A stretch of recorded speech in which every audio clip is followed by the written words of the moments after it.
Right. Yeah, so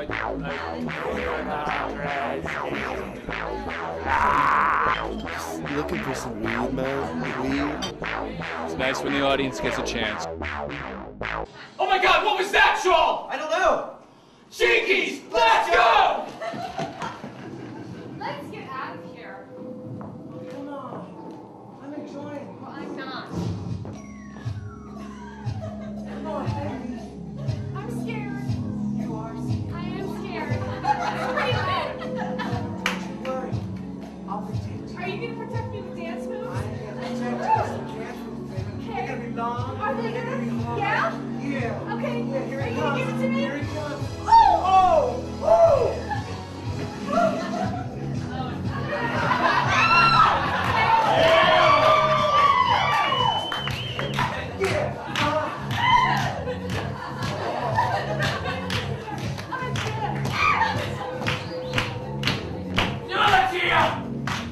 Under the stage, in the night, after working in the dark. Really, where? Under the stage lights, you see a sight that almost hurts your heart. You try to clap, But Shaw, John, and Frank jump up before you're able. you start to freeze as a urtv lenses in your eyes. You're paralyzed. Thriller, no shame night. You better stick to the three rules and no shame on their fight. It's the thrilling, no shame night. You'll find it flowing down inside a theater, theater.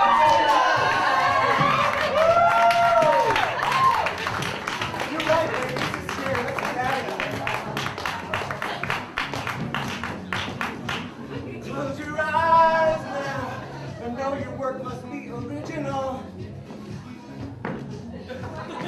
Nothing can you break, 'cause if you do, you'll never see the sun. Woo! Yeah. What is it? We're getting to the chorus. Here it is, chorus. Here it goes. It's the thrill. You better stick to the three rules of no shame on their fight. It's the thriller, no shame night. You're running for the light inside a theater, theater tonight.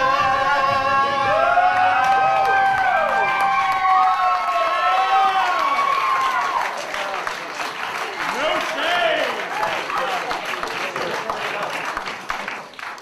So, woo!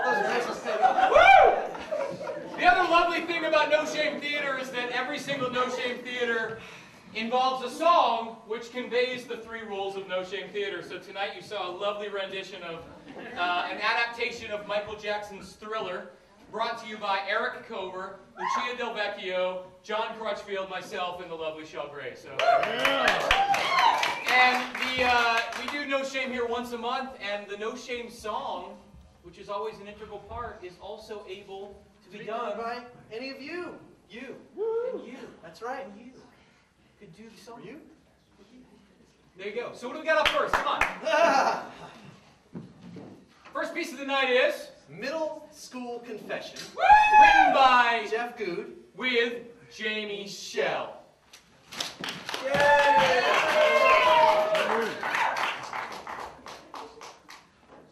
I admit I was scared when I saw Jason had a gun in his locker. Because even if he wasn't planning on doing what it turned out he did, it's just not safe to have a gun in your locker at school. Especially with no safety on. Because what if you slam the door too hard one day and it just goes off by accident? And I admit I didn't tell anyone at first because I was afraid of what Jason might do to me if he knew that I knew what he was thinking about doing. Or if he thought I would try to stop him. I also admit that if his gun did go off and ricocheted and hit Megan Schuster right in her disgusting face, that it would not be such a bad thing. Well, maybe not for Megan, but definitely for the rest of the school, and for anyone who knows her or has ever met her. I also admit that even though Jason's gun did not go off by accident like I thought it would, I knew there was a good chance that it would go off eventually on purpose because Megan, who was a total bitch, has a locker right next to his, and any day she might say or do something that might provoke him into shooting her head off right there in the hallway because she has a bad habit of saying things to people that no decent human being would ever say to another human being. Like when she told Bobby Worrell that I had mono after her friend Terry overheard Bobby telling Andy Carger he wanted to kiss me behind the school, which he never ended up doing thanks to Megan's big mouth. And the only reason I even found out about it was because she also told Cassandra and Katie that he did kiss me, and I liked it. So now half the school thinks I am either a slut, or I have mono, or I'm a slut with mono. Which means now I'll probably be a virgin till I die, or at least until I graduate high school, which was what I planned to do anyway, but a girl likes to have options, you know what I mean? So it was only a matter of time before Megan said something stupid or really mean to Jason or one of his friends that made him snap and go ballistic. And I mean literally ballistic, since he had the gun right there in his locker, and it was loaded. And every day she didn't was one more day that who knows if someone else might accidentally set him off and he'd shoot them instead. And that person might not even deserve it as much as Megan or her best friend Terry, who I admit is not the biggest bitch in the school, but that's only because we already have Megan. So I admit I was thinking about the safety of others when I taped a note to Megan's locker that said that secretly Jason liked her and had a crush on her, and did she like him back? Which I admit might not have been true. But on the other hand, it seems like every guy in our class thinks she's either a total bitch or kind of hot. So even if Jason didn't hate her enough to shoot her already, and he really did like her, like it said in the note, he still would have hated her guts after she did what she did, when she found out he had a crush on her. Because instead of letting him down easy like a decent human being, or at least not in public, right there in the hallway next to the lockers, Megan had to go and confront him to his face in front of everybody with Terry standing right behind her, laughing at all the mean things Megan called him while explaining that she would rather be dead than go out with a skeevy dweeb like him. And I admit that, even though it seemed pretty funny at the time, I probably should not have laughed out loud when Megan got her wish. And for that, I apologize.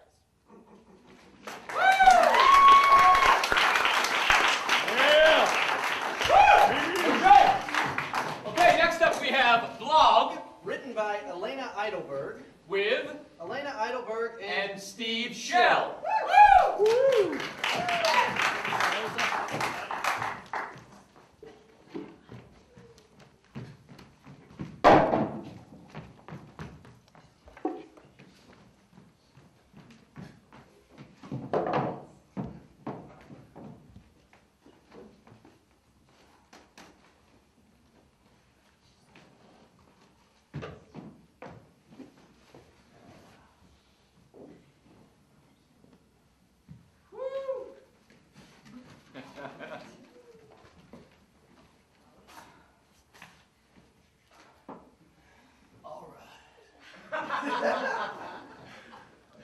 Satisfied customer.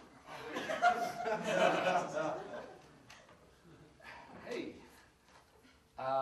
can't that wait till later?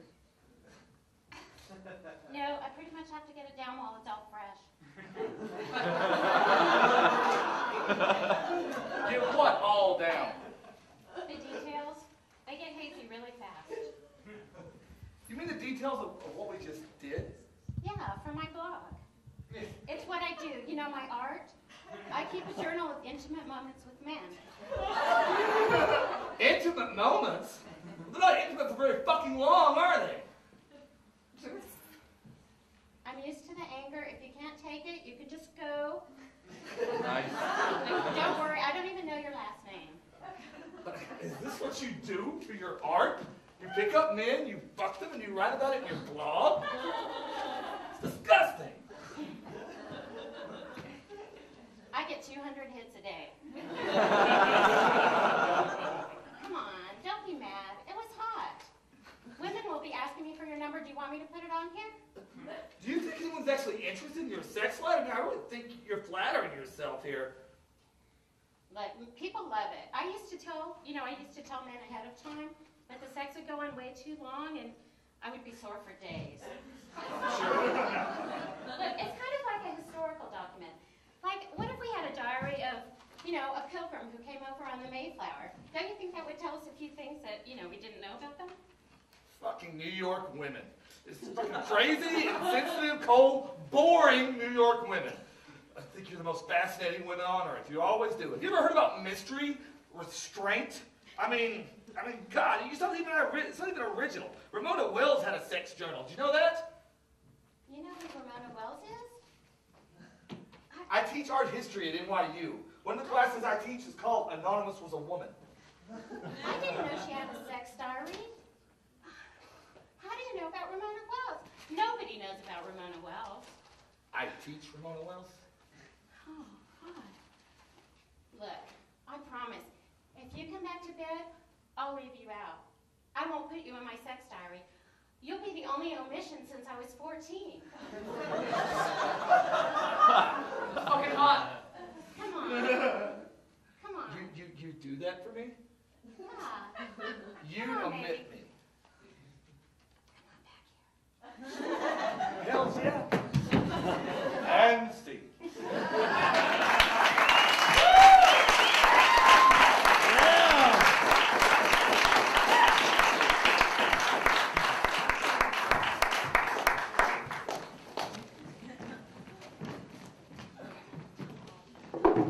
Putting your props away.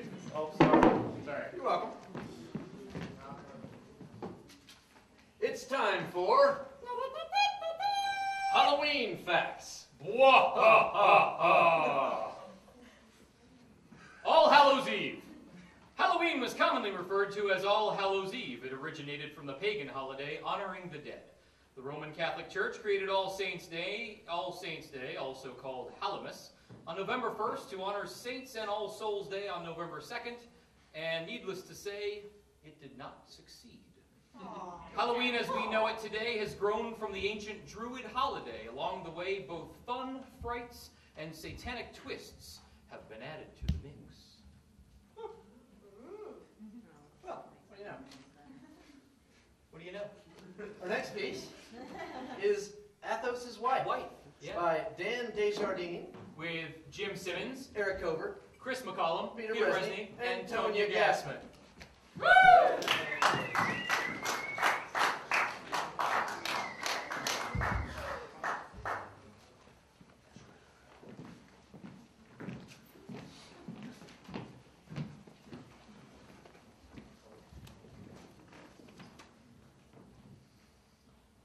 Tut tut, my dear D'Artagnan, look on the fair side, for you have found your friend Athos, and he is well. That is true, monsieur, but I am nevertheless troubled by his story. One would think you would find your encounter with two Englishmen more disturbing, for here you risk killing or being killed. I knew your pen, if not my sword, would save me, but for poor Athos, no sword will do, now that you have written of his friend, the Count. Quite so, zoot. C'est beau, what poumons vous avez? Possibly, I still like the roll of the leaves, the gold on brown. They're from Santo Domingo, you know. Where were we? Athos' friend, the Count? Yes, here was a chance to set aside Athos' usual reticence with a story you must admit makes him very interesting. But how he paled when telling it. How that somnambulism of drunkenness had something frightful about it. I believe you quote me. What I don't know, and only you can, is whether this tale truly concerns the Count or someone else. Would a great noble risk ruin to murder his own wife and have it known he'd been duped by a common thief? But you understand, a noble in those times had the right of life or death. And that would not be true of your friend Athos. No, that is true. Athos is no Count. I see you make a joke. Did I? I think I should remind that I loved Athos and hoped that you would too. I tried to make him love you by your many deeds in his favor, but I see possibly I failed. It was chapter 5, monsieur.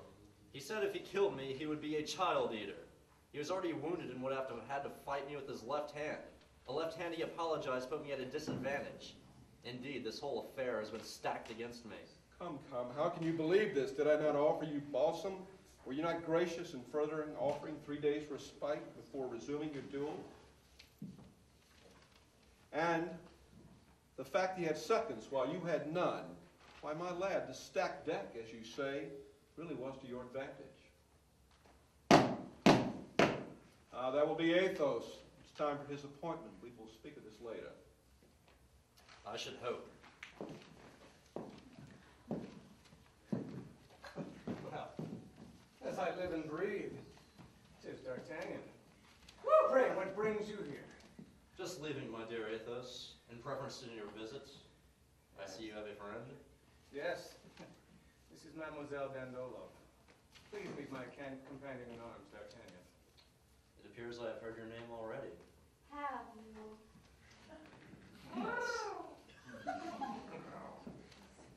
How nice.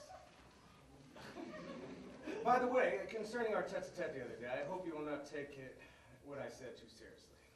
No more than usual. Because, you know, I was worse for drink. Nevertheless, I found what you said was most interesting. Oh, but surely, you bet. You jest, for verily, I told you little. Perhaps, but the little was a lot. You will recall you were not in your usual frame of mind, and your tongue was not in its usual orbit. Quicker? Yes, by Jove, but agile nonetheless. I was inclined to say things I shouldn't. Which is seldom your inclination. Except when I give Grimaud a good thrashing. And yet on the other day in question, that was not the case. Grimaud and I have been fighting with the police, barricading ourselves in that wretch of an innkeeper's cellar.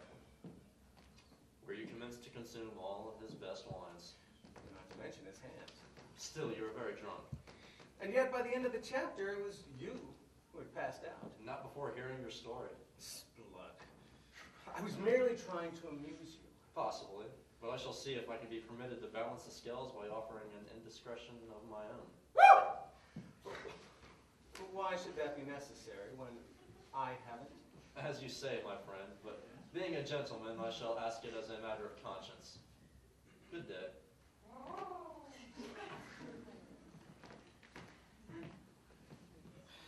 You bloody dog! I shall quit this story and be done with you. The very idea D'Artagnan, your darling, means of my underdog. Zounds. It's insufferable! On my word, Athos, surely you're mistaken. Are you not from the province of Berry? Yes. One of the noble families there? What of it? Well, my fine countess, no one knows this yet, but least of all Monsieur Dumas. But you and I are going to have a long walk together.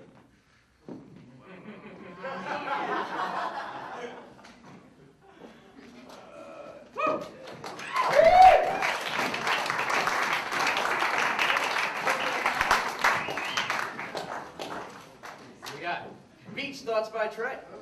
Written by Sarah Fields. And performed by Lauren Michaels. That's all we need.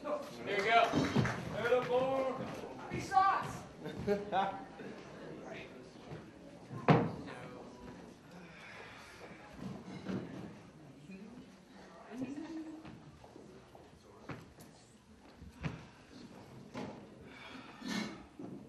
miss the beach like, whoa, my heart is broken. Florence really sucks. I think this haiku really sums up my life right now. Florence sucks. Yeah! My mom said I had to move home, and I told her I was dropping out of App State to live at the beach. Except Florence isn't the beach. Her friend Bob gave me a job at Joe's Crab Shack. They have flounder there, but no spaghetti and no ocean. Also, the waitresses are not as hot as Stephanie. It's like my soul is totally getting sucked out of my ass like a riptide. My boss says I don't work very hard, but I'm like, hey dude, my soul is under a lot of pressure right now. Stephanie says this is temporary and I should use this time to get in touch with my inner child.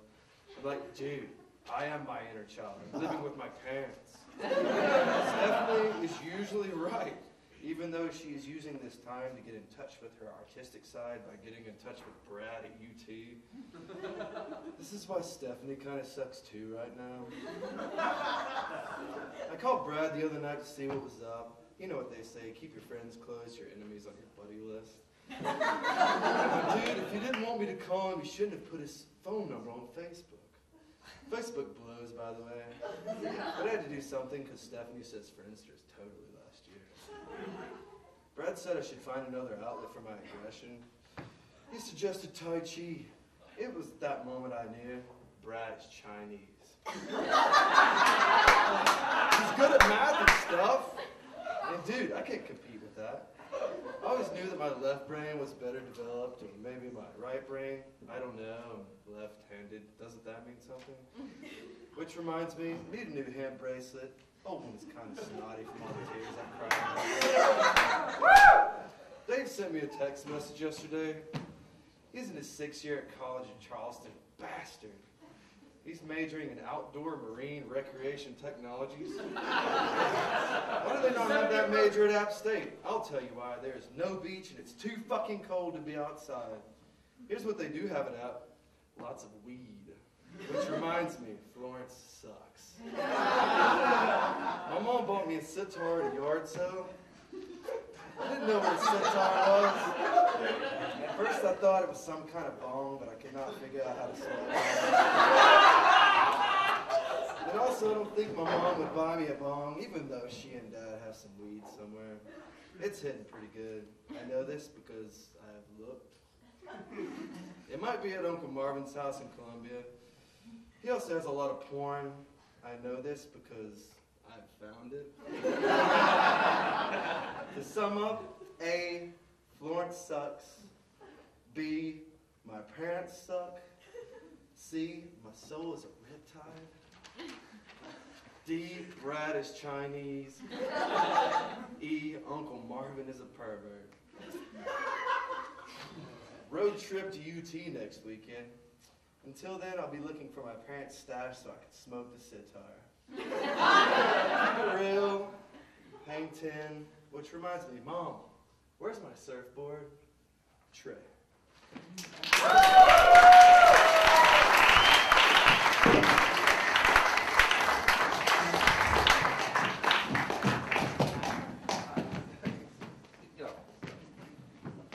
Next up is Insult and Injury, the Plight of the Reliable Lover. Written by Bonnie Freestone. Starring Sam. Del Vecchio. Diane. Gardner. Jonathan. Wise. Yeah. Nice. Well done. Good job. Johnny Wise.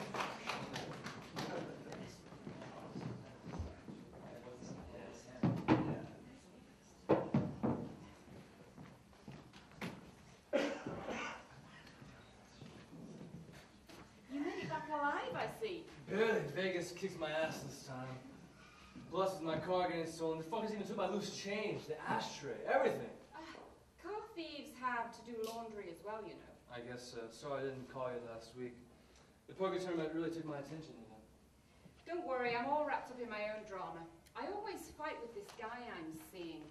We're not even in a relationship, but we always fight. Are you fucking him? No, for your information. Because you know, fucking and fighting go both, hand in hand, you know. Which guy is it, by the way? Is this Thomas? Is this the festival guy, music guy? Neither. No? Neither. Thomas. Oh, another one. It's hard to keep track. I know I'm way ahead of you. No, by the way. You really are. Are you totally beating me? I've only got 1 or 2 behind my belt. How about you? Talking to women outside the casino might further your agenda. Poker distracts me. What can I say? I know. What is it? Nothing. I still have moments of weakness and mistakenly think I still want you. Ouch.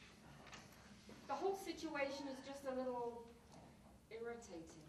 Sorry, we've talked about this, I need to do my own thing, I gotta do my own trip. Okay, that's all right. I have to put calamine lotion on my ass anyway. I think it might be poison oak. That's all right, just don't scratch, huh? Easy for you to say.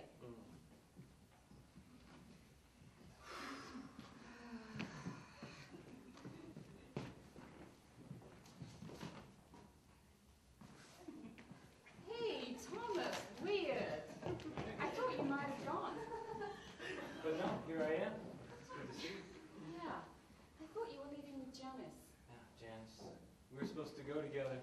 She's not incredibly reliable when it comes to stuff like this. I can relate. So what have you been up to? Nothing, just kind of sitting around, scratching my ass mostly. It smells kind of like calamine lotion. Huh? Weird. So are we going out? Or we already do that? We can go out now if you want, but earlier it was more like you coming in. But I didn't really come in. I know, that's because we're not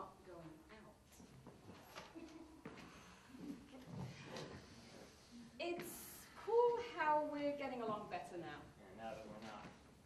Triggering each other's issues? Well, now we're getting to know each other. So tell me, Thomas, when are you going to stop being in love with her? Who? Hello, Janice. I'm not in love with Janice anymore. I'm not in love with Janice. Please, Thomas, it's obvious. Plus, Cancerians don't just get over people that easily. I should know. I'm not in love with Janice. Poor Thomas. It's obvious. It's okay. I'm still in love with lots of people. I'm saying it like I don't want to be. Like I'm deciding not to. I get that. I really do. I mean, if she wanted to get back with me, there'd have to be a long conversation. All that means is that you'd give her a hard time and then you'd take her right No, she's back. lied to me too much. Ah! Ooh, ow, I just bit my tongue. Oh, I got you good, didn't I? I'm sorry. You know I didn't mean to hurt you, baby. Very funny. Anyway, you didn't.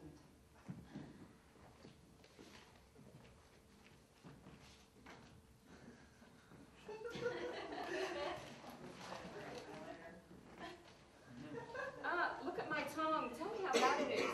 What happened, huh? Thomas beat me. So I was bad to you, huh? You thought I was bad? Jesus, this looks disgusting. I can't believe I made you look at this. Sorry. It's actually a good test, I have to say.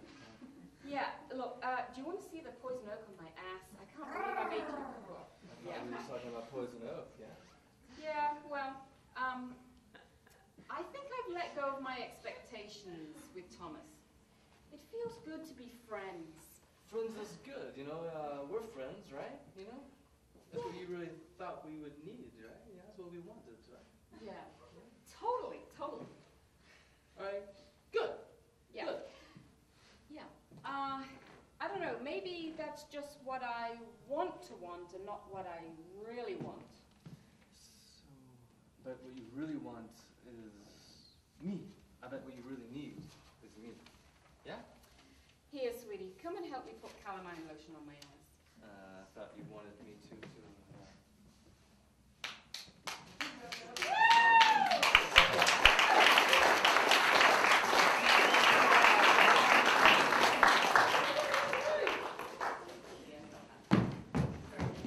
Nice. Oh, you can. It's all right. That's for you. Go. Next we have Family Killed by Ninjas, written by Jeff Good, performed by Jonathan Pratt. There's no reason for me to be here. I was in New York City this week, and I was walking through Times Square, and there's this homeless guy sitting there, and he's got this big sign made out of a piece of foam board with a magic marker, I guess. It said, "Family killed by ninjas. Need money for kung fu lessons." And I thought, how awful can you imagine? I mean, here you are, a middle-aged black man, in pretty good health, he probably has a good job. I mean, he has access to foam board and magic markers. I'm thinking maybe an advertising executive, you know. And then one night, after a long day at work, he's sitting there at home watching Desperate Housewives on his TiVo, you know, because he didn't get a chance to watch it on Sunday because he had to work the weekend again, you know, and his wife has already seen it, so and I'm like, yeah, don't tell me what happens, bitch, you know, how many times I gotta tell you, huh? And your daughter runs into the room, Daddy, there's black men outside. And, you know, at first I'm thinking, hey, maybe, you know, she means somebody I know. And then all of a sudden, crash! The front window shatters, and this little guy in black ninja tights tumbles into the room and whips out a razor blade and slices your daughter's neck right through, and she's dead, you know. And you hear a scream behind you, and it's your wife, because another ninja has come up behind her, and before you can even say anything, he stabs her through the heart. Yeah. And now they're both coming at you, and you gotta defend yourself. And all you got is this remote control. So you throw it at him, and first, you know, it plunks off of his head. Must have accidentally activated the TiVo, because now the Desperate Wives theme is playing on the TiVo, and the second ninja coming through the window, he stops and he's watching Desperate Housewives, because he's thinking maybe this isn't one he's seen before. So they're all distracted, and so you duck out the door, you know, through the broken window, and back into the backyard. And as you try to sneak around to the side of the house, you can kind of see the ninjas, and they're creeping around the front lawn looking for you, but you know, they're really kind of hard to see because of those black outfits that they wear. And so you hide behind one of the garbage cans, and you're desperate, you know, no pun intended. So you strip off all your clothes, and you put them behind one of those garbage cans, and you find this black garbage bag, and you put this big black hefty bag on, and you're naked except for this big black hefty bag, and you're running half naked through the land here, and you step on something, you know, in Mrs. Thompson's yard, and you know she's got a lot of dogs, so you're not going to stop to smell, you know, and you just keep running, and you never look back, and you never look back because they might be there, and you don't even know if they're still after you, and frankly, you don't even know any ninjas, so you just keep running, and you can't go back to work because they might be there too, and so you lay low, right? I mean, you live on the streets, no names, no connections, so you can't be traced. You keep your ear to the ground, you know, listening for the word on the street. Keep your back to the wall, right? I mean, you can't trust anybody. But you know in your heart, the only way you're ever going to find out who's after you and what they want is to go back and face the ninjas that killed your family. But you can't do that. You don't know Kung Fu. But then you remember there's that little street front, the little storefront on the street corner, and you pass by it every morning in your little hefty black bag, you know, before sunrise, you know, to keep yourself quiet so you can take a pee in the alley. And you remember the sign and what it says. Kung Fu lessons, only $25. And it's run by some blonde-haired, lily-white Chuck Norris motherfucker wannabe, you know, so you know he's not connected to the Ninja Brotherhood. I mean, unless they're all white. I mean, who knows what they look like under those hoods? But, you know, it's worth a shot. I mean, you got nothing to lose. So, all it takes is $25 to get started. Yeah, you know? I mean, $25 for those ninja motherfuckers to pay. You know, pay for making me miss my Desperate Housewives. Pay for making me have them take away my job and my house and my family. Pay for what they did to my little girl. $25. That's all I need for my Kung Fu lessons.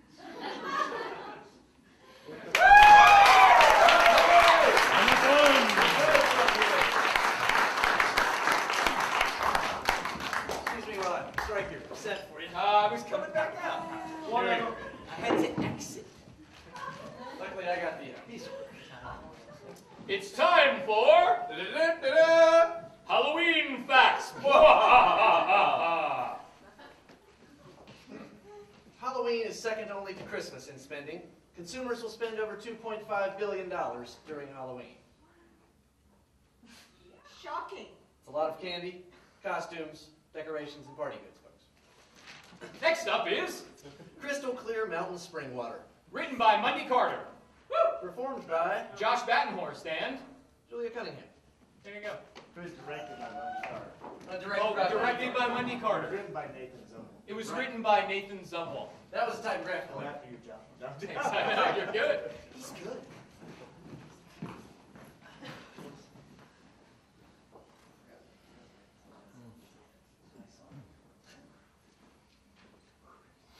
I took my ex-girlfriend by the throat and held her underwater to the point of strangulation.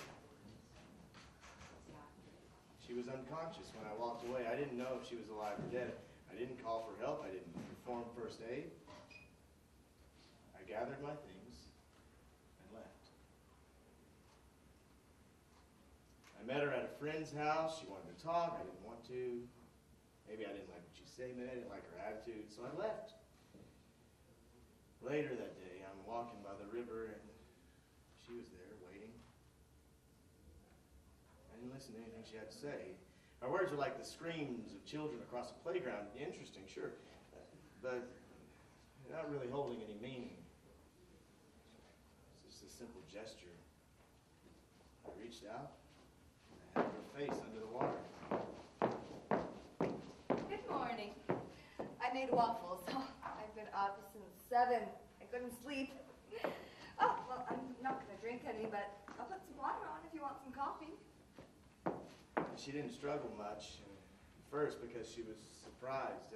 She didn't struggle much after that because she assumed I'd let her up when she was out of breath. People always do. Sarah called. She and Tom are going over. They're going to come over. Well, hang on.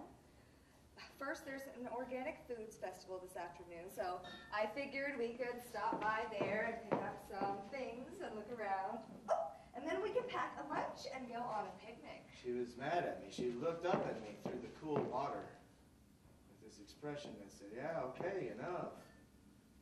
But I just held her there. It was over a lot more quickly than you'd think. You know, David Blaine can hold his breath for 20 minutes. She just went limp. Oh, anywhere you want. Just somewhere sunny and shady. And we'll eat a fresh picnic lunch and lay in the sun like lizards. The heat on our bellies digesting our veggies while we nap, nap, nap. I felt no remorse. I never snapped out of it the next day. It's just something that happened.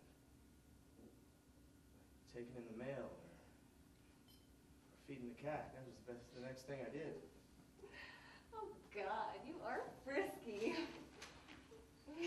Stop.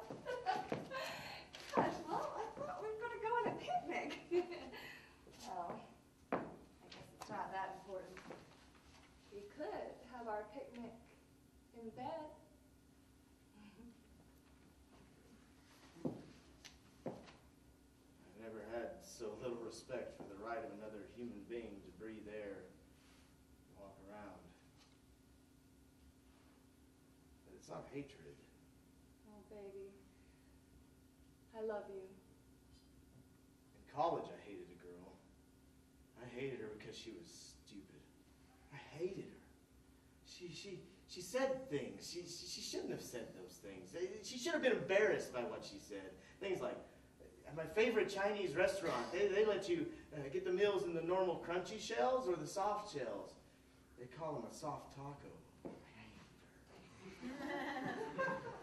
I never, ever would have killed her. I wanted her to go away, sure. Never questioned her right to breathe.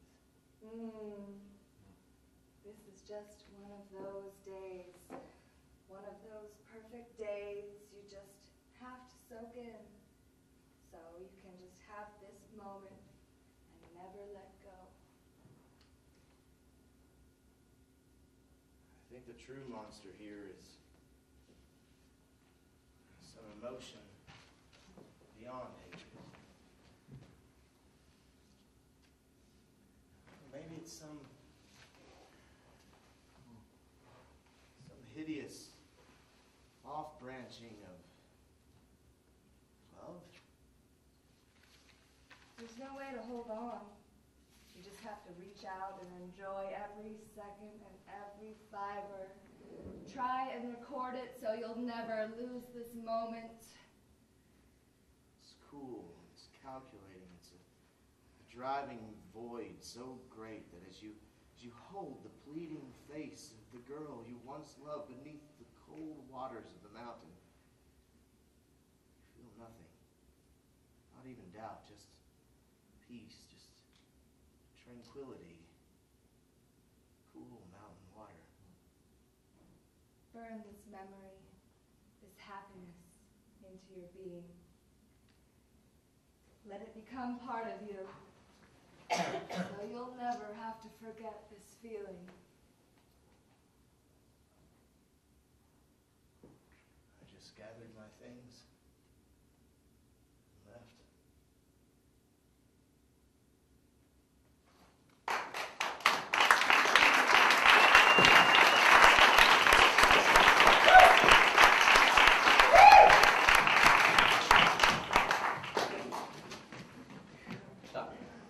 next up is? Adler Applebaum as Ronnie Clark, Southern Gentleman.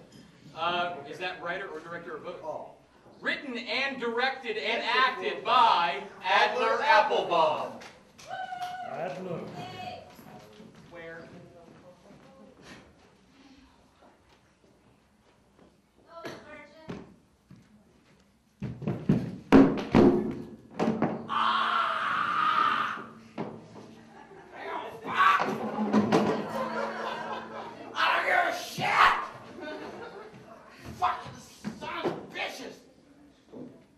Think you're goddamn better than me? I see all you women out there with your little cooters.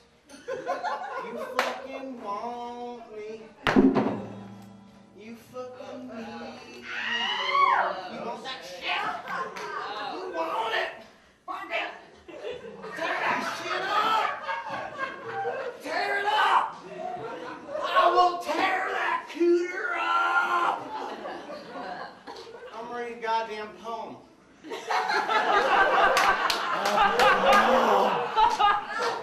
goddamn love poem is called My Mustache, Your Cooter. Oh, baby, a whole new thing has begun. Breaking nature's exit-only rule is oh so much fun. I am not mad anymore that the baby's not mine. The way I see it, them lactating titties are fountains of lube for when I like to put it where it don't belong. If you want, you can sit on my face and ride the mustache train, but the very next stop is Ronnie's thing. Sure, I shaved my mustache as a tribute to the victims of 9/11, but in 2 to 4 weeks I can grow it back and we'll have a lot of fun. My mustache tickling your cooter, my manhood in your pooter.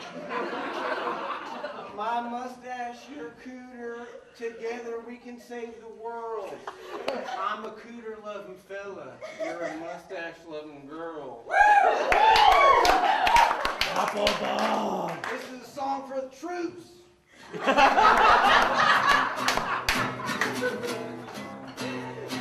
This country is mine and the women are fine. This is a place to be. America is by far the best country.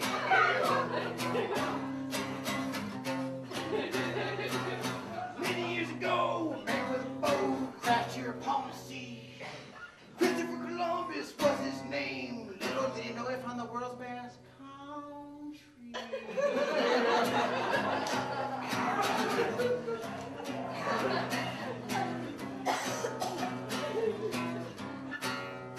Nowadays we got guns, shooting's fun, people hate us cause we're free. If you don't like it, you can just leave the world's best country.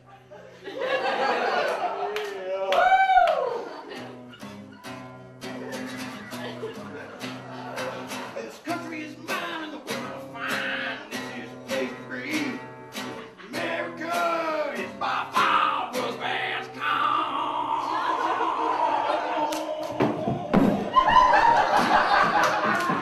world's best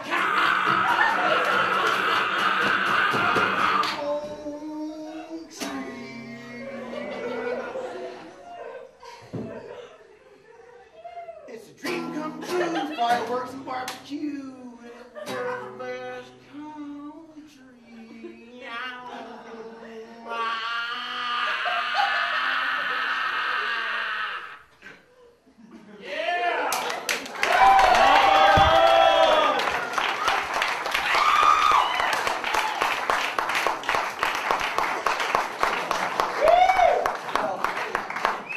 Bravo, Applebaum.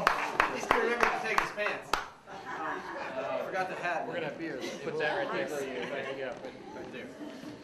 All right, next up All right, we have. Next up we have Shame. the final advancement of the Ouija Ouija board, board, written, directed, and performed by Mundy Carter.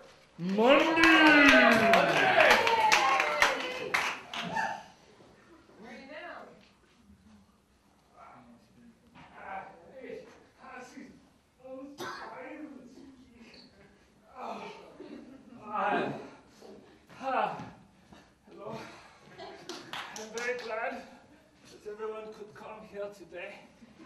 My name is Lymph Node Johansson.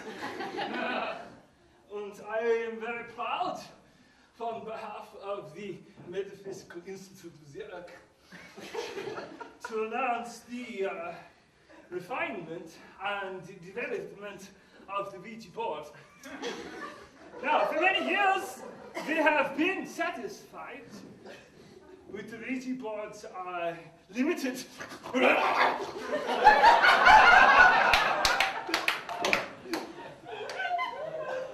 limited capacities. Limiting us to speak to relatives who are recently dead, or perhaps people in the history are human beings.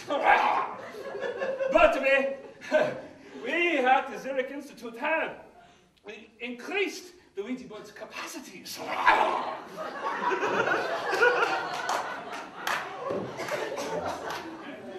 To a degree that is unheard of in history. Not will we be satisfied with channeling spirits that are 50 years old, 25 years old, 1,000 years old. No, we have increased the capacity of the Ouija board by 100,000-fold, being able to channel the spirits, yes, of ancient dinosaur.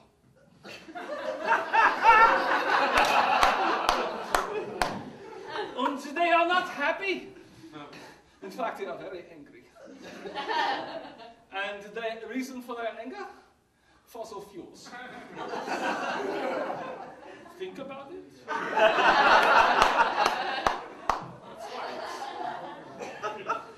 But in order to hear their words themselves, it is important to activate the board. The board itself is responsive to sound, and what I need you to do is make a rhythmic sound so we build up some percussion to contact these beings that live in such a long period of time. Slow down a bit. There we go.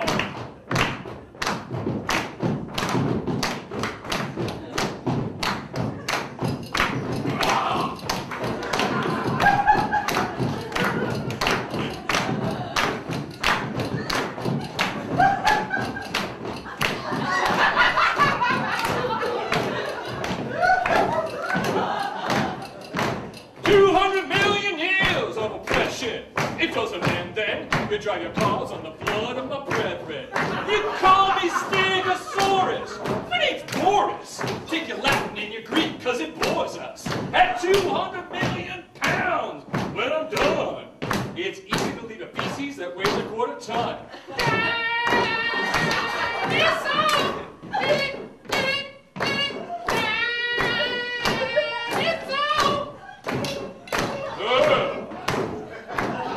We're on our way back.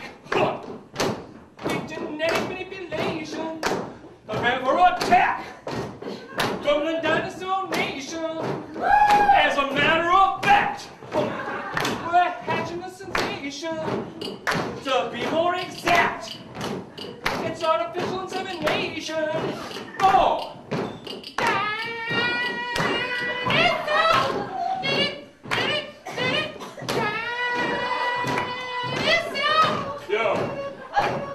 Shout out to all them hardcore players from back in the day. Yeah, you know what I'm talking about. I'm talking about your single cell organism. Yeah, you crazy. Your cilia, your microorganelles, and your cytoplasm. Hell, you invented sex. Without you, there'd be no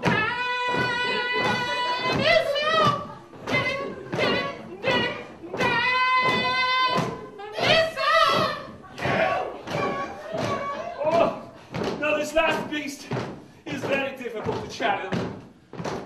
He weighs over 100 tons. He's known as Seismosaurus, yes. chorus. Make way on the microphone for a herbivore only known. Outside my stories, I leave a chorus of echoes on the Richter scale. When I'm stepping, I'm always getting a quarter mile from my tail. Huh, you better respect the hardcore dino, cause I gotta flip the size of a rhino. Let's rest in peace!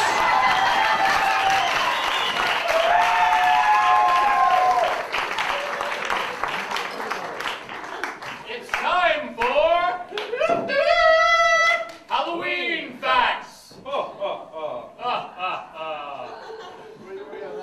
I need an impromptu, little did he know it, volunteer named Steve Shell for this one. Steve, will you please give me an interpretive movement of Samhain, the Lord of Darkness? The Druid religion of Celtic tribes worship Samhain, the Lord of Darkness.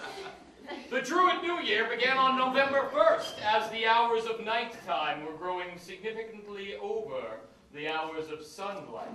Hence, Lord Samhain reigned over the long winter months as the influence of the sun god receded. Samhain, the Lord of Darkness. Thank you, Steve. Next up we have Interview with the Zombie. written by Greg R. Gassler with Tonya, directed by the same, with Tonya Gassman and Jason Williams.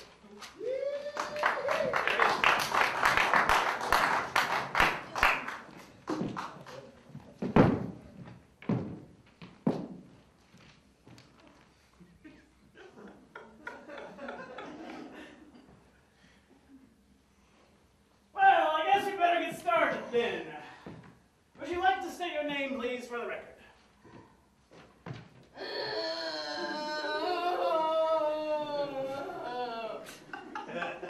Well, Miss...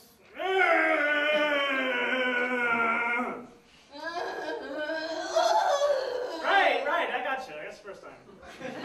Well, would you like to enlighten us as to exactly why you are acting like a zombie? Of course not. You're acting like a zombie. That would be too simple. Let's examine the evidence, shall we? On your neck... Whoa. On your neck you have marks indicating that you have either been bitten by a fellow zombie or given the ultimate hickey from hell. Right outside those doors, a disaster is going on that everyone seems to be referring as the zombie apocalypse, which, of course, is a figment of their collective imagination. That's right. No such thing could ever possibly be going on. And for one thing, I, for one, find quite suspicious is the fact that the whole thing looks, for all the world, exactly like what happens in every zombie movie ever made. The madness, the mayhem.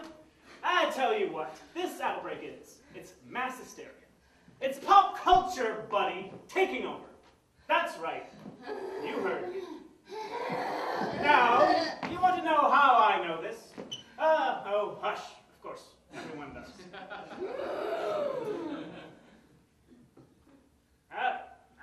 You see, zombies are not entirely science fiction.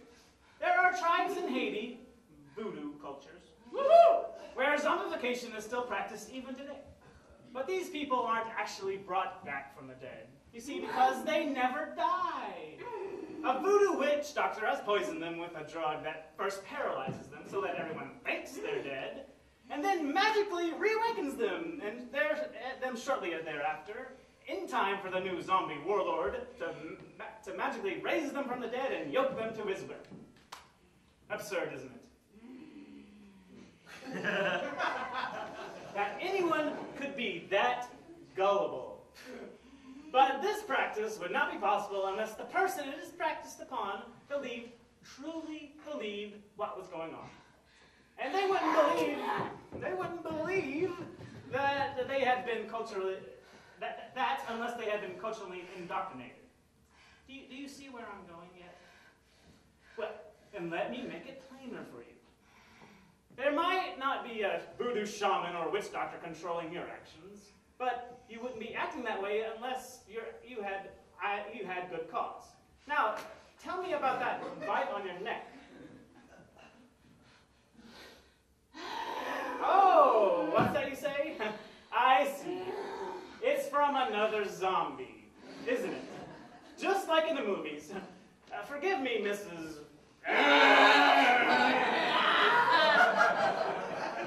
But I find that quite suspicious. I'll tell you what really happened. Someone started acting weird one day and bit someone else, and that someone, all hyped up on zombie movies, started biting other people, who were then convinced that they were zombies too. And then somewhere down the line, one of them got a hold of you. And then you, once again, all hyped up on zombie movies, you believed what you had been told. Well, there's a very simple way to test that, isn't there? Kiss her! Here. Bite me. Go ahead. Don't be shy. You look a bit hungry. Come on. I won't bite if you do. I promise. Oh, there it is. That's it. Oh, yes, right there. Oh, you're a greedy little zombie, you. Or should I say, you're a silly little punk for believing in... Oh, God. Oh, no, this can't... I'm sorry, it must have been something You took a little too much there, I think. Silly little...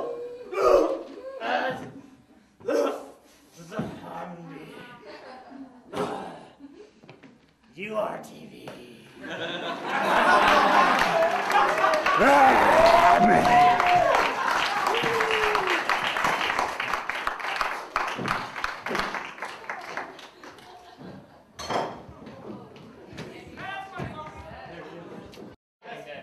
For those of you who have not been here before, I have never, come on, I have never participated in one of these, but Peter Bresney, nor she, her, she or her? Nor she. She. It's the subject, the nominative. You're an English teacher, right? It's the nominative. So explain this next thing. Explain this next thing. This is a really fun improv game that I first did at No Shame Theater, thanks to Monday Carter. Thank you, Monday Carter. So I didn't want to just subject you to my own worthless foolishness out here tonight. And these guys were kind enough to volunteer. So we will ask from the audience to give us one word, and we'll usually pick the first one we hear or the one we like most. Cock piercing. Cock piercing is nice. And then when we get done with that scene, we'll say next and move on to the other one. So, cock piercing is what we're going for.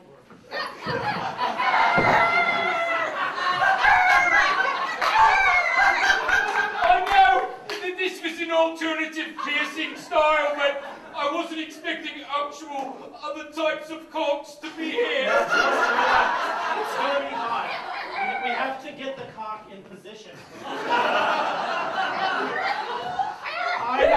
Piercing! It's a scary one. It's gonna be... Use your spurs. Your spurs. Ready? I don't know. Ready? Next.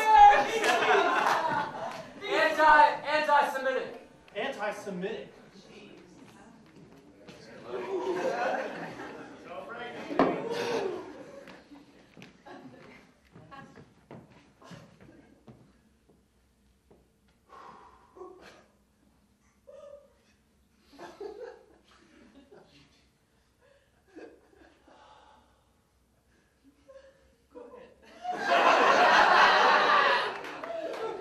You know what I hate?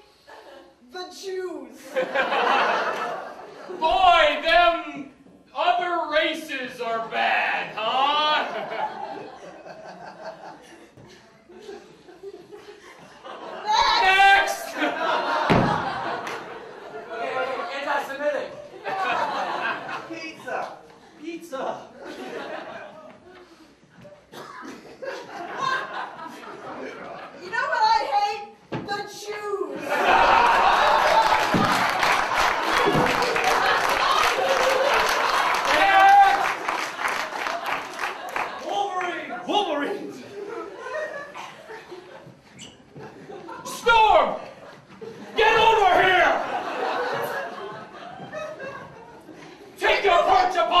Captain! Other man not named Wolverine or Storm! Get over here!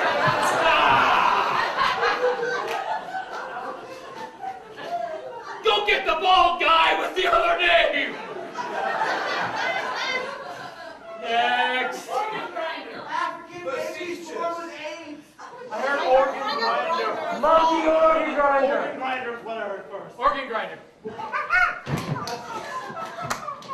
You'll never take me away! I won't let you grind my organs!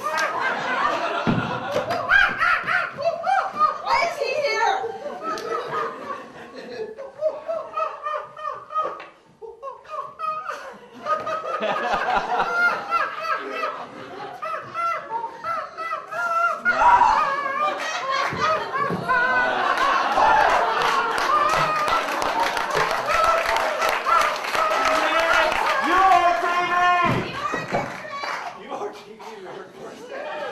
Jonathan, I've been trying to get these cameras for 3 weeks. You keep telling me that.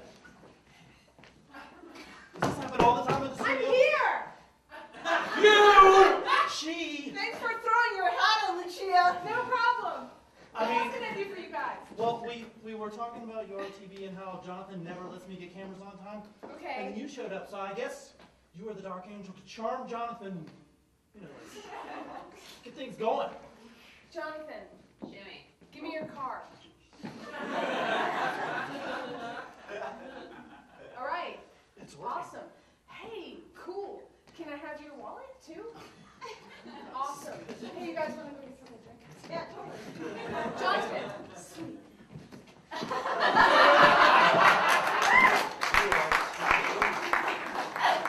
Next! Hi, what? Hi, what? Flatulence! Oh, Jonathan. I had sesame chicken. I was at Western Carolina University. It's a long drive. I didn't have time to stop. There was this rest stop, but you know the thing about rest stops, and I'm so concerned with getting, what's that thing now, that disease, the SARS, but the other one where the high schools have it now. It's next. Drug testing. Strip clubs and cancer. Drug testing. I heard drug testing first. Okay, Doc. I know I'm ready this time. Nurse. Did you study? Yeah. Nurse. I failed 3 times. I ought to be ready now. Nurse. Hold this while I test him.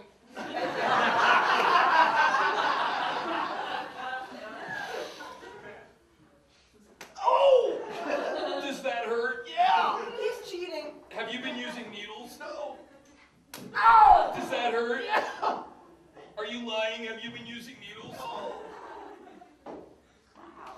Your turn. Thanks.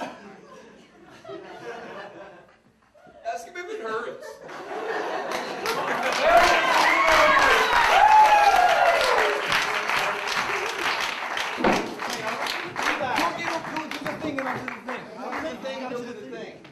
And we have one last thing before we leave after the last thing.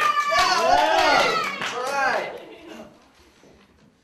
Growing big pumpkins is a big-time hobby, and serious at that. Top prize money for the biggest giant pumpkin is as much as $25,000 at fall festivals.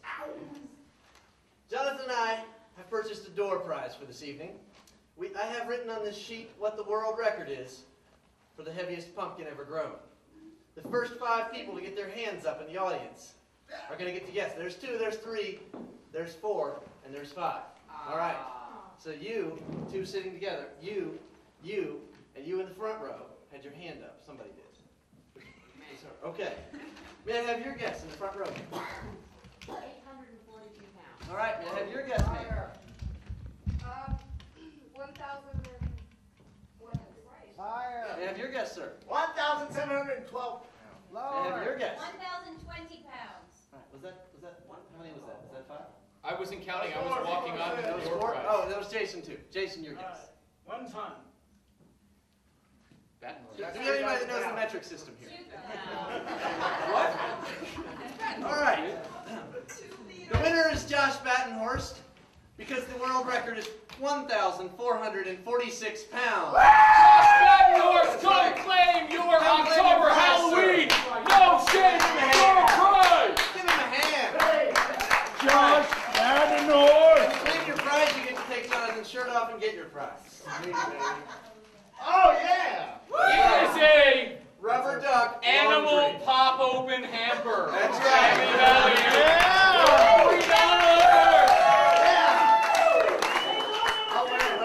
You should, baby. He's already got one. You know, they make a turtle, and there's a plethora of different animals. You can collect them. I feel the things we do for people. I feel like a good person. Yeah, I do too. The next No Shame Theater is November 17th. Right, the weekend before Thanksgiving. So later. It's only 3 weeks from now. Normally they're about 4 weeks apart. So prepare, get ready, be excited. Anyway, it's November 17th. We'll see you then. Good Thank night. you, No Shame!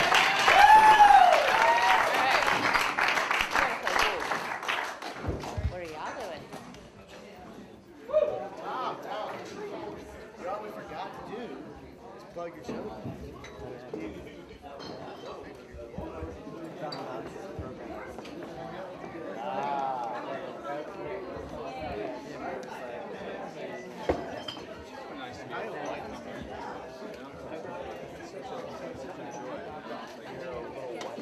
I'm a little worn out because I did the help day.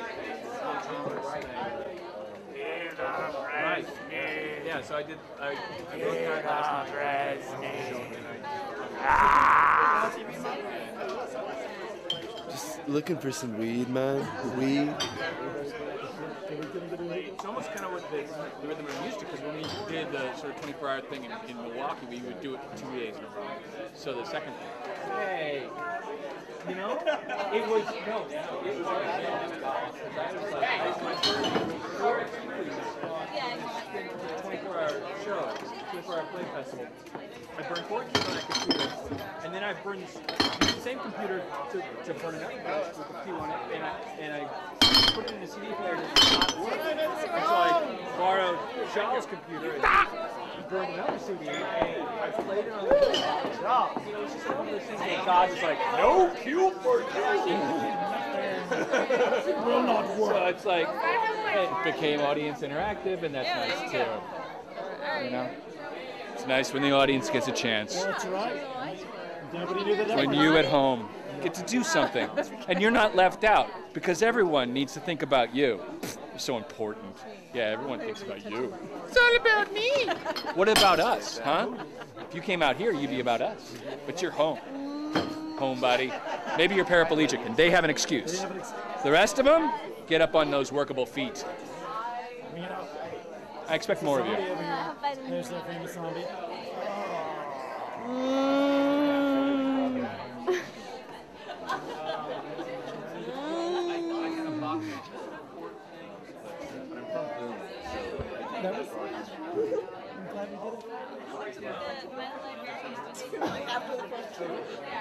It's all done.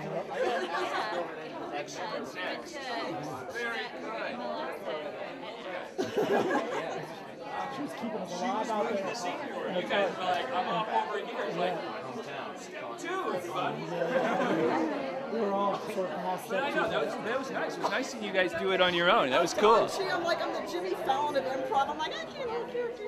Oh, no, you did a great job. I was. Yeah, that was great. You did really good. That was really cool. I especially liked your I hate the Jews callback. That was nice. That was cashing in on what was there. I didn't give you anything to work with. We're going to have to put a disclaimer before this one. Oh, there's a disclaimer on all of these. Or anybody, for that I do. I was about to give you a snotty It ended. All right, already done the middle. Well, he learned pretty quickly the selective hearing. I just don't. I heard this. I heard it. I'm so glad you did organ grinder, because I was like, that I can do. I didn't hear crack, baby. I heard frying pan. Right. No, it was beautiful when you said you can't have my organs. I was like, That was nice. That was nice. They didn't work with it, but that was nice. They were like, "Oh, good for you." We'll ignore you. Just gonna do this over here. Come back. It'll get back around. I was trying to work it all out. The suggestions are pretty good. I hate when old ladies just like condom. Yeah. Next, Yeah. condom. Penis. Yeah. Yes, those are the giggle words. Yeah. Those are the giggle words. But you just, you hear and you work with, you continue, because if you take those, it's a slope to shit. It's fast slope to shit. Yeah, well, you had to. That's the first thing, And it was a strong suggestion and specific. It wasn't just like, cack. Yeah, dick. It was cock piercing. mom. That is a scene. That has the beginning, middle, and end right built into it. That's a choice. Cocksnap, yeah.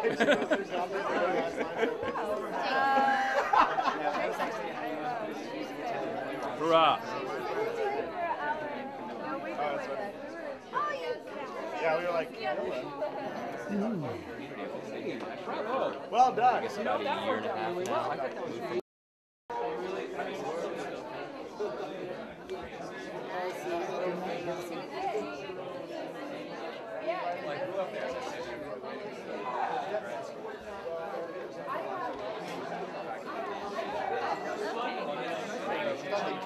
Teaching playwriting there as well. I think you're getting caught on camera. I think I am. Because we didn't. Well, where are you from? We had to play, right? You're right.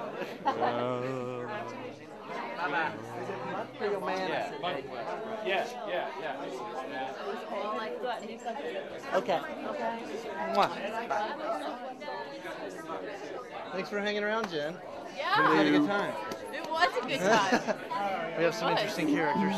Yes, you do. Yes, you do. Because I get this great. Hey, Peter. Don't put that in. Oh, it's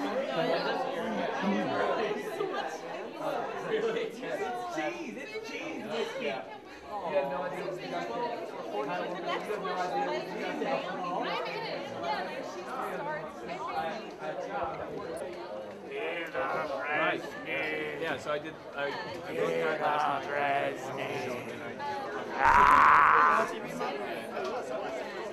Just looking for some weed, man. Weed. It's almost kind of what the rhythm I'm used to, because when we did the sort of 24-hour thing in Milwaukee, we would do it 2 days in a row. So the second thing, hey, it was, no, it was like, my first 24-hour show, 24-hour play festival. I burned 4 keys on that computer, and then I burned the same computer to burn another batch with a Q on it, and I put it in a CD player and it did not work. And so I borrowed Shaw's computer and burned another CD, and I played it on the computer. It's just like one of those things where God is like, no Q for you. will not work. So it's like, it became audience interactive, and that's nice too. It's nice when the audience gets a chance. That's right. Nobody knew that. When you at home get to do something, and you're not left out, because everyone needs to think about you. You're so important. Yeah, everyone thinks about you. It's all about me. What about us, huh? If you came out here, you'd be about us. But you're home. Homebody. Maybe you're paraplegic, and they have an excuse. The rest of them, get up on those workable feet. I expect more of you. There's that famous zombie.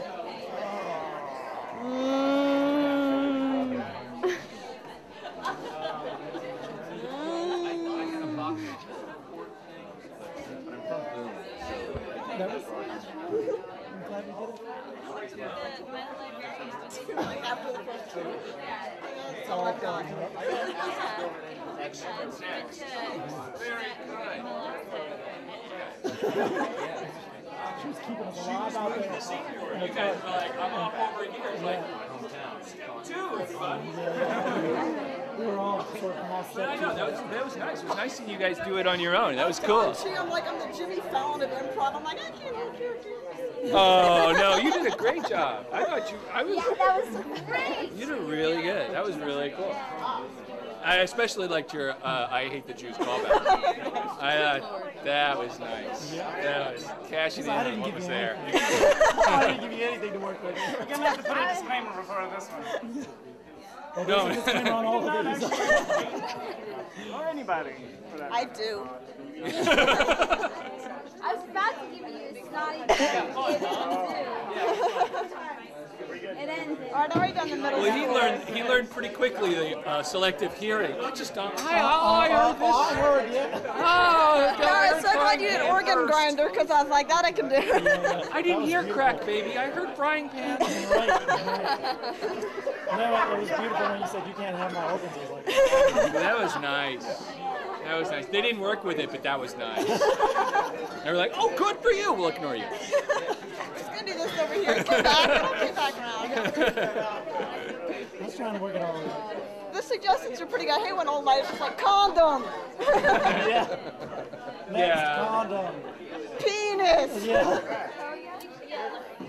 Yes, those are the giggle words. Yeah. Those are the giggle words. But you just, you hear and you work with, you continue, because if you take those, it's a slope to shit. It's fast slope to shit. Yeah, well, you had to. That's the first thing, And it was a strong suggestion and specific. It wasn't just like, cack. Yeah, dick. It was cock piercing. Your mom. That is a scene. That has a beginning, middle, and end right built into it. That's a choice. Cocksnap.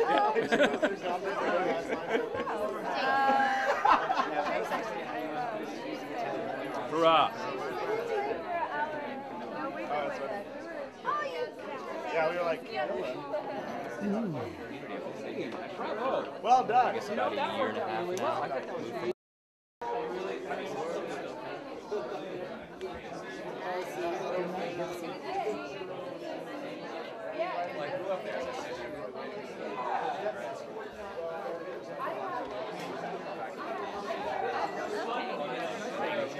Teach you playwriting there as well. I think you're getting caught on camera now. I think I am. Because we didn't. Well, where are you from? We had to play, right? You're right. Bye-bye. Real man. Yeah. Okay. Mwah. Thanks for hanging around, Jen. Yeah. We had a good time. It was a good time. We have some interesting characters. Yes, you do. Yes, you do. Because I get this great. Hey, Peter. Don't put that in. Oh, it's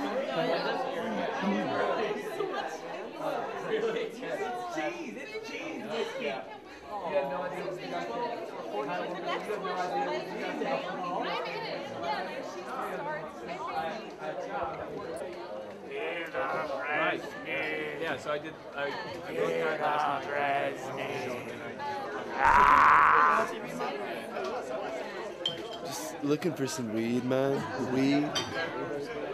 It's almost kind of what the rhythm I'm used to, because when we did the sort of 24-hour thing in Milwaukee, we would do it 2 days in a row. So the second hey, it was, it was my first 24-hour show, 24-hour play festival. I burned 4 keys on that computer, and then I burned the same computer to burn another batch with a few on it, and I put it in a CD player and it did not work. And so I borrowed Charles' computer and burned another CD, and I played it on the job. It's just one of those things where God is like, no cue for you. will not work. So it's like, it became audience interactive, and that's nice too. It's nice when the audience gets a chance. That's right. Nobody knew that. When you at home get to do something, and you're not left out, because everyone needs to think about you. You're so important. Yeah, everyone thinks about you. It's all about me. What about us, huh? If you came out here, you'd be about us. But you're home. Homebody. Maybe you're paraplegic, and they have an excuse. The rest of them, get up on those workable feet. I expect more of you. There's that famous zombie.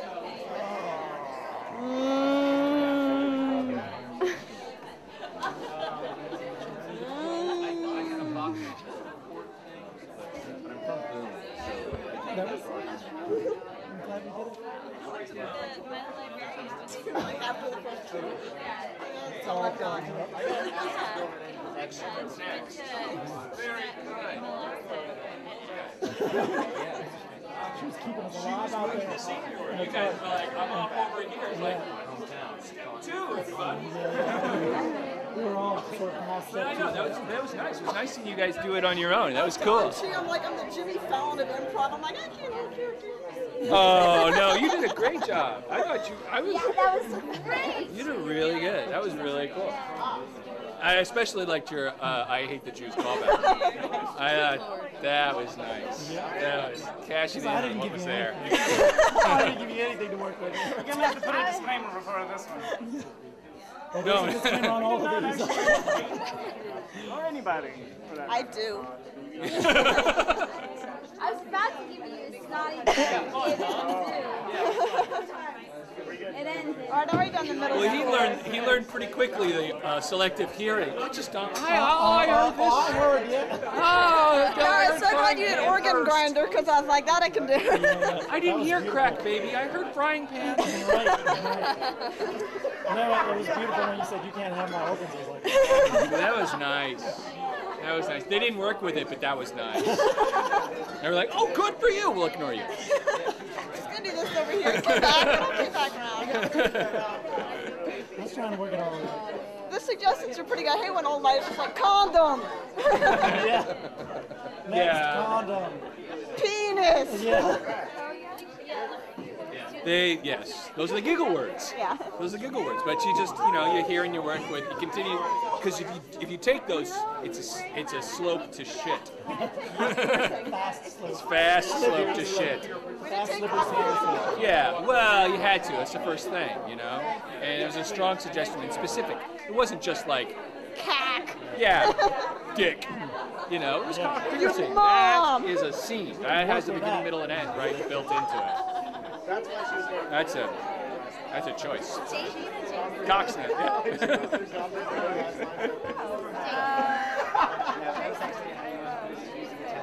Hurrah. Yeah, we were like, Bravo. well done. I guess about a year and a half now.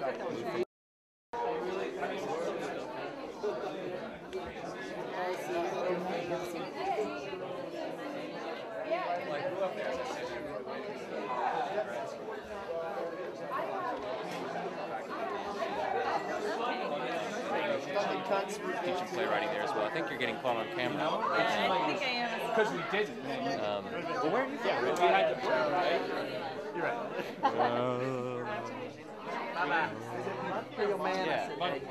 Yeah. Okay. Mwah. Thanks for hanging around, Jen. Yeah. We had a good time. It was a good time. We have some interesting characters. Yes, you do. Yes, you do. Because I get this great. Hey, Peter. Don't put that in. Oh, it's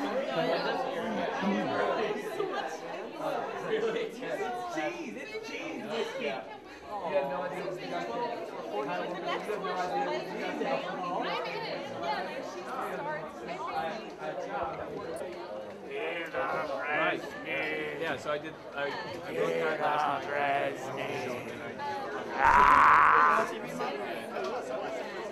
Just looking for some weed, man. Weed.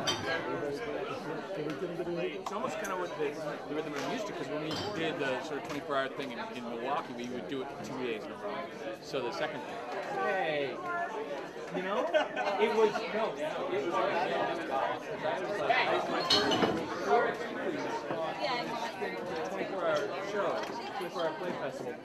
I burned 4 keys on that computer, and then I burned the same computer to burn another disk with a P on it, and I put it in the CD player and it did not work. And so I borrowed Charles' computer and burned another CD, and I played it on the computer. It's just like one of those things where God was like, no cue for you. will not work. So it's like, it became audience interactive, and that's nice too. It's nice when the audience gets a chance. That's right. Nobody knew that. When you at home get to do something. And you're not left out, because everyone needs to think about you. You're so important. Yeah, everyone thinks about you. It's all about me. What about us, huh? If you came out here, you'd be about us. But you're home. Home, buddy. Maybe you're paraplegic, and they have an excuse. The rest of them, get up on those workable feet. I expect more of you. There's the famous zombie.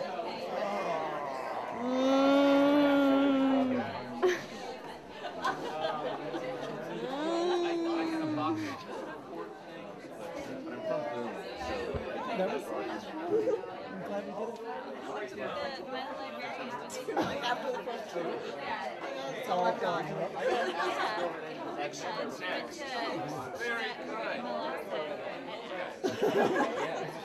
She was keeping us alive out there. You guys were like, I'm off over here. It's like, two, everybody. We were all sort of past But I that. know, that was nice. It was nice seeing you guys do it on your own. That was cool. I'm like, I'm the Jimmy Fallon of improv. I'm like, I can't do characters. Oh, no, you did a great job. I thought Yeah, that was great. you did really good. That was really cool. I especially liked your I hate the Jews callback. I thought that was nice. That was cashing in on what was there. I didn't give you anything to work with. We're going to have to put a disclaimer before this one. Well, there's a disclaimer on all of these. Or anybody, for that I do. I was about to give you a snotty It ended. I'd already done the middle Well, school. he learned pretty quickly the selective hearing. I just don't. I heard this. I heard, yeah. I was so glad you did organ grinder because I was like, that I can do. I didn't hear crack, baby. I heard frying pan. No, it was beautiful when you said you can't have my organs. I was like, That was nice. That was nice. They didn't work with it, but that was nice. They were like, "Oh, good for you." We'll ignore you. Just gonna do this over here. Come back. I'll get back around. I was trying to work it all out. The suggestions are pretty good. I hate when old ladies just like condom. Yeah. Next, Yeah. condom. Penis. Yeah. Yes, those are the giggle words. Yeah. Those are the giggle words. But you just, you hear and you work with, you continue, because if you take those, it's a slope to shit. Fast slope. It's fast slope to shit. Fast slippery slope. Yeah, well, you had to. That's the first thing, And it was a strong suggestion and specific. It wasn't just like, Cack. yeah, dick. It was kind of Your piercing. mom. That is a scene. That has a beginning, middle, and end right built into it. That's why she was there. That's a choice.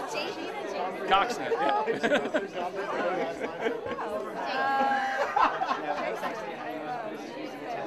Hurrah. Yeah, we were like, well done. I guess about a year and a half now.